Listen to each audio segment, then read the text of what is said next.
Olá, seja bem-vindo a mais uma videoaula da Trama das Emoções. Essa é a videoaula da semana 6, comunicando e se relacionando de forma compassiva.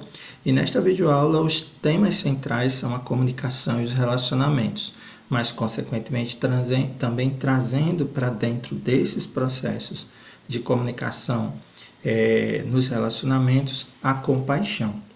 E aí eu gostaria de iniciar essa videoaula trazendo para vocês uma reflexão, né, que o próprio Marcelo Damasio, a Oliveira e o Alex Terzi e também o Javier Garcia Campaio, eles trazem em um dos seus livros que mostra que a prática da autocompaixão ela nos convida a aprimorar a autoconsciência e a autopercepção, como também as habilidades relacionais, como o diálogo atento e o gerenciamento de conflitos. Então, a partir daí, a gente começa a perceber como a compaixão ela vai nos ajudar a desenvolver essas habilidades relacionais, mas principalmente também como é que ela vai ampliando a nossa autoconsciência, a nossa autoparticipação, a autopercepção do outro, né, e de mim mesmo dentro desse processo, e como isso pode, de certa forma, fazer com que a minha relação com o outro seja mais centrada num diálogo atento e, consequentemente, isso me ajuda a gerenciar melhor os conflitos. Por outro lado, né, um ditado sufi que recomenda o seguinte: antes de falar, deixe que suas palavras atravessem três portas. Primeira porta, né? Diante da primeira porta você pergunta: é certo? Diante da segunda porta, você pergunta: é necessário? E diante da terceira porta, pergunte: é amável? Então, se você conseguir respostas, né, para o que você vai interagir, do certo, do necessário, do amável, então isso faz com que você possa conduzir um relacionamento com muito mais amorosidade, mas principalmente porque você tem consciência de que esse é o momento correto e necessário para isso ocorrer. Então, eu acho muito interessante esse ditado sufi por isso, porque ele faz a gente ter mais consciência, né, diante da percepção daquele momento, né, no relacionamento e na compaixão. Então, acho que isso é algo bem importante. Por quê? Porque eu vou fazer tudo a partir da minha fala. Então é nesse momento que eu vou expressar o que eu estou sentindo, o que eu estou percebendo, né? Então a comunicação ele tem esse poder, né? Então eu tenho que ter muita consciência, né? Muita autoconsciência também de perceber como eu vou conduzir esse processo de comunicação. Bem, relacionar um pouco a questão da comunicação e das emoções é algo muito importante, porque basicamente é o seguinte: quando eu estou me comunicando, a dimensão emocional está presente e muitas vezes eu não tenho consciência disso. E essa dimensão emocional, ela pode se expressar por reações físicas do meu corpo, né? Aspectos não verbais.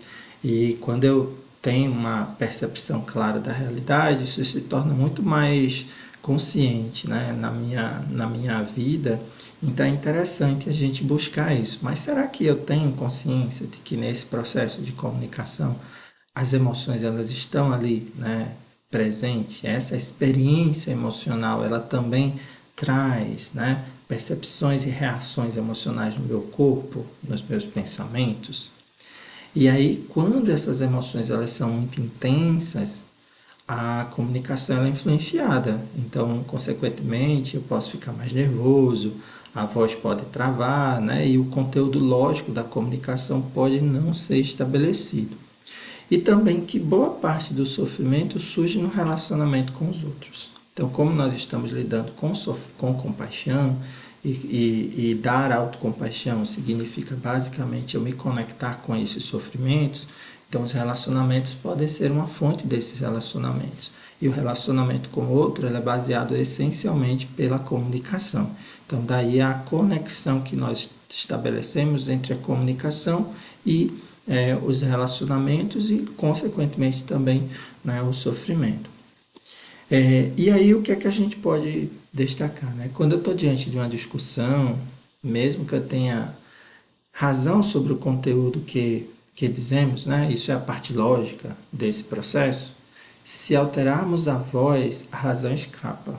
A raiva nos domina e temos que pedir desculpas às pessoas envolvidas. Então, Basicamente, né, essa perspectiva das emoções e da razão no processo de comunicação, ela vai balizar muito a forma como esse conteúdo comunicacional ele vai ser estabelecido, né? Ele vai ser dito, ele vai ser falado.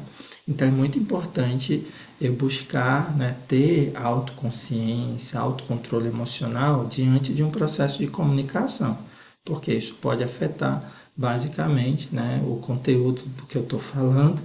E aí, muitas vezes, isso acontece porque as minhas emoções acabam se sobrepondo a esse processo mais lógico, mais racional. Então, esse é um ponto também importante a ser considerado.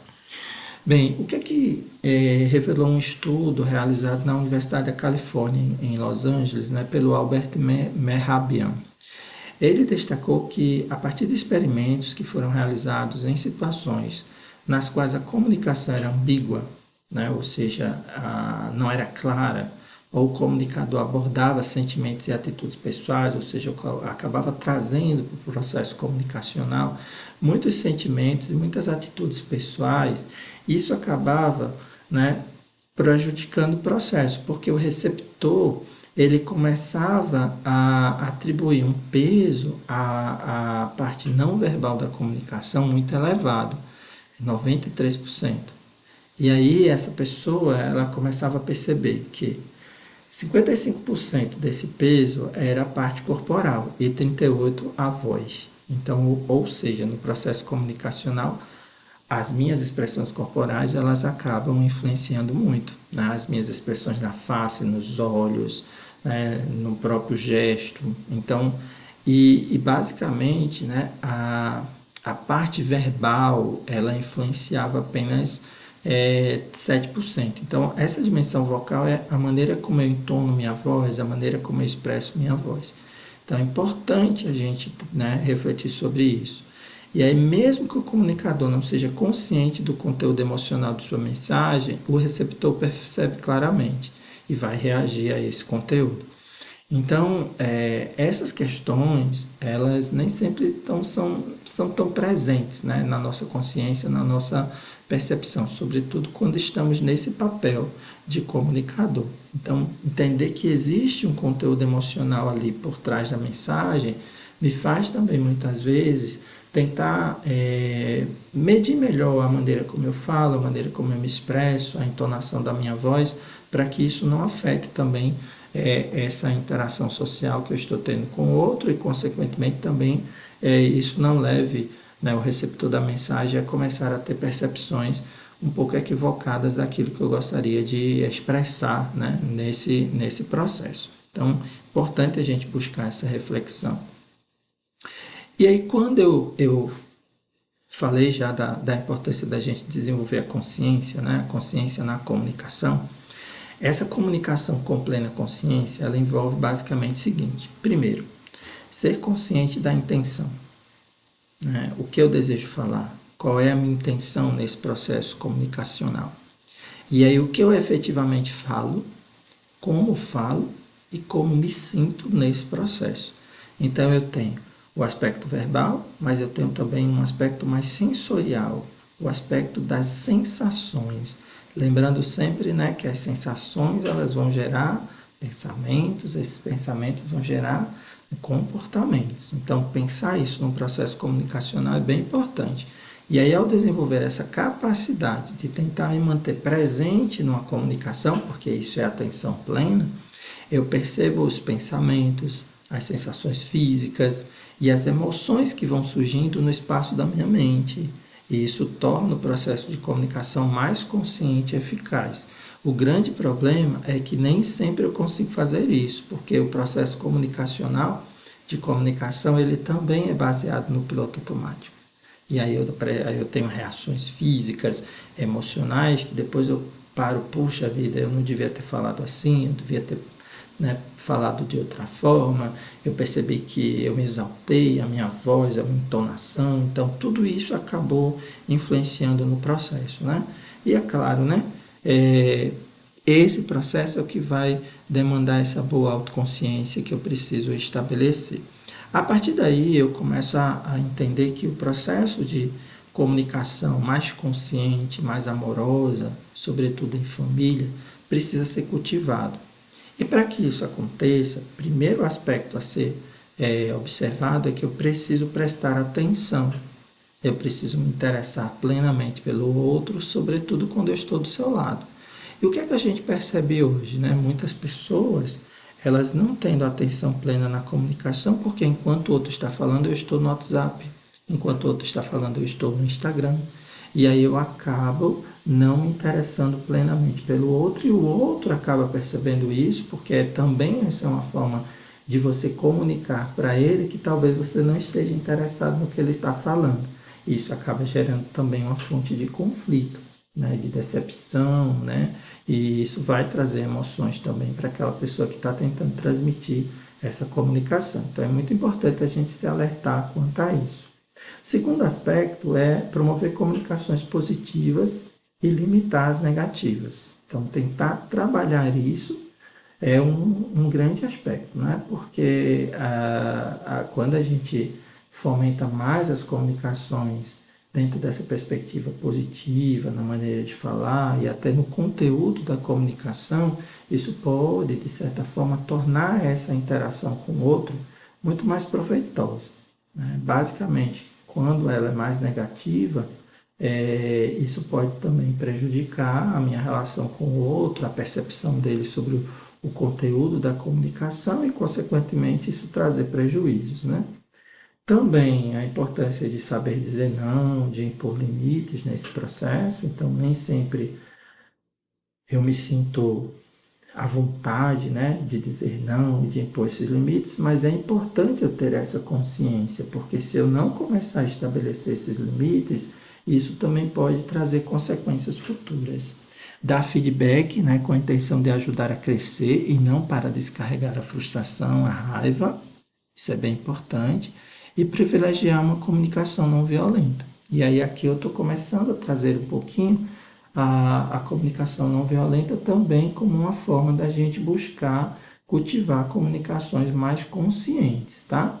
Então a CNV, que é a comunicação não violenta, é um modo que nós podemos estabelecer de ser, de pensar e de viver, né, na relação com o outro. Porque o seu objetivo, o seu propósito é inspirar conexões, mas conexões mais sinceras, verdadeiras entre as pessoas, para que as necessidades de todos sejam atendidas. E isso por meio de uma doação mais compassiva. Uma doação que ela também, né, busca compreender o outro, que busca não julgar o outro. Isso vai ajudar você a perceber melhor o sofrimento do outro e até se conectar melhor com esse sofrimento de modo a auxiliá-lo a tentar se livrar dele. A comunicação não violenta também envolve habilidades de pensamento e comunicação. Então vejam que é uma habilidade que une pensamento e comunicação. E aí eu com isso me conecto de forma mais compassiva com os outros, mas também comigo mesmo, né? Então a autocompaixão e a compaixão estão muito presentes na comunicação não violenta. E aí ela se caracteriza como esse idioma da compaixão, uma linguagem da vida na qual a compaixão surge naturalmente, né? Na qual esse sentimento de amorosidade em relação ao outro, né? De ajudar o outro a se livrar, né? Do sofrimento que ele está passando, das dificuldades que ele está vivendo, isso acaba sendo muito importante nesse processo. E essa abordagem da comunicação, ela enfatiza muito que a comunicação, que a motivação para agir é a compaixão, ou seja, eu me motivo a ajudar, eu me motivo porque eu quero que aquela pessoa se livre desse sofrimento. Então, com isso, eu vou ajudá-la, eu vou colaborar, eu vou realmente, né, acolhê-la. E aí, né, essa perspectiva, ela é marcada, né, não pelo medo, pela culpa, pela vergonha, pela censura, pela correção, pela ameaça de punição que muitas vezes estão presentes no processo de comunicação. Então é só, né, tentar ser compassivo para que esse processo de compaixão ele possa colaborar para eu me sinta motivado, né, a agir e, consequentemente, ajudar o outro a resolver, né, as dificuldades que ele está passando. E a comunicação não violenta ela também se concentra em como as necessidades dos outros estão sendo atendidas.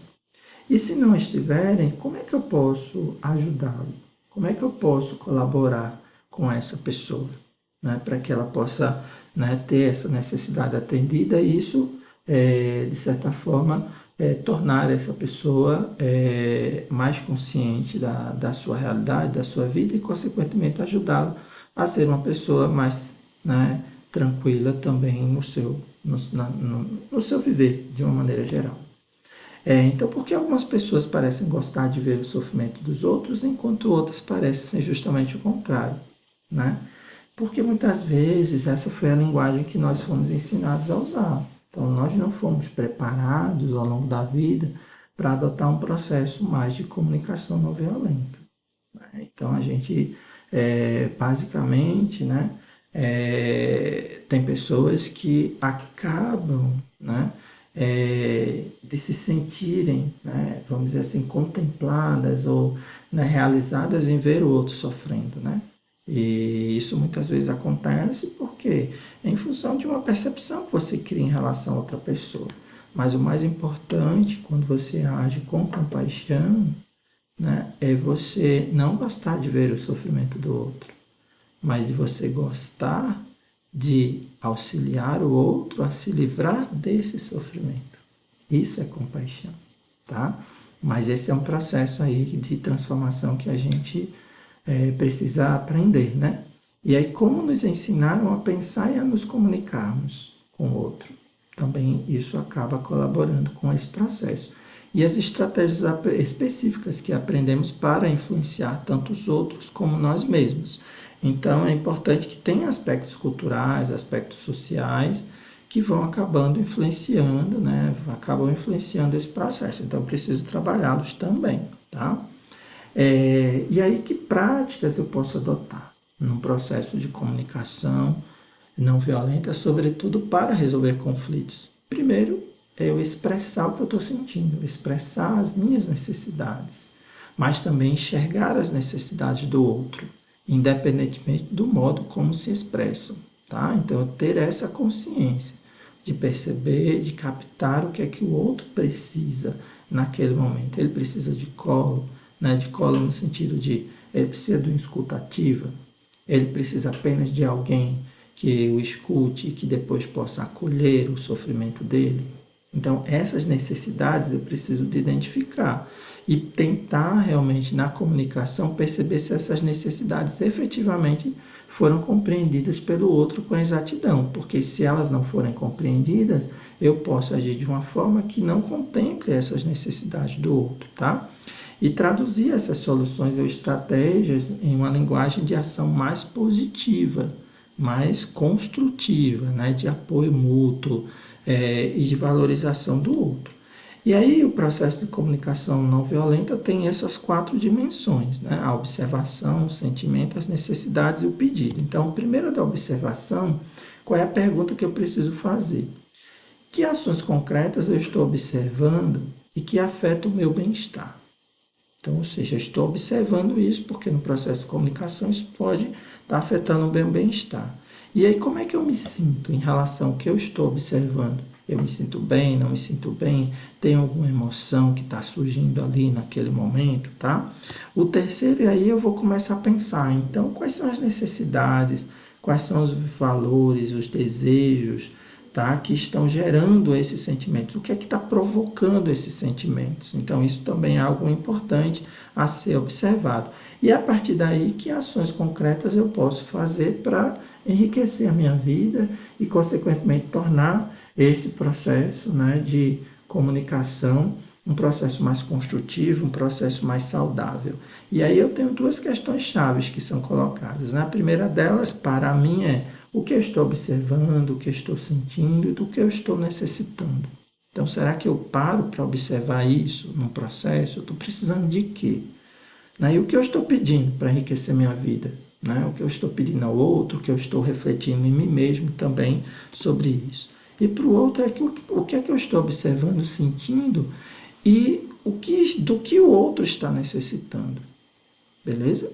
E o que você está pedindo para enriquecer sua vida, né? No caso, o outro é nesse sentido. Então, pensar nessa perspectiva de mim, mas na perspectiva de observar o outro, é diferente. Ó, o que eu estou observando, tá? O que estou sentindo e do que estou necessitando. O que você está observando, sentindo e do que está necessitando, mas numa perspectiva do outro. Então, isso é algo bem importante, tá? E aí, para a gente ir finalizando essa videoaula, eu trago duas questões aqui.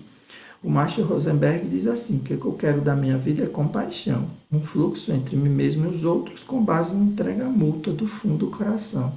Ou seja, é um sentimento mais verdadeiro mesmo, de apoio, de ajuda, né, de a colaboração para que o outro realmente se liberte do seu sofrimento. E a Hermann Hesse vai trazer o seguinte: para a arte de viver é preciso saber a arte de ouvir, de sorrir e ter paciência sempre. Então, ou seja, ouvir, sorrir e ter paciência são três aspectos que eu preciso trabalhar. Tá? Então, nessa videoaula eu me baseei nesses quatro fontes de referência, né, que são livros de comunicação não violenta e também livros de mindfulness, de autocompaixão. E espero aí que a videoaula colabore para a gente ampliar um pouco mais essa compreensão sobre o papel da comunicação e dos relacionamentos, mas de uma forma mais compassiva, né, trazendo a compaixão para dentro desse contexto, de modo que ela possa me guiar, que ela possa me orientar a entender melhor não só as minhas necessidades do outro, a não só lidar com os meus sofrimentos, mas também com o sofrimento do outro. Até a nossa videoaula, até a nossa próxima videoaula, tá? Até logo.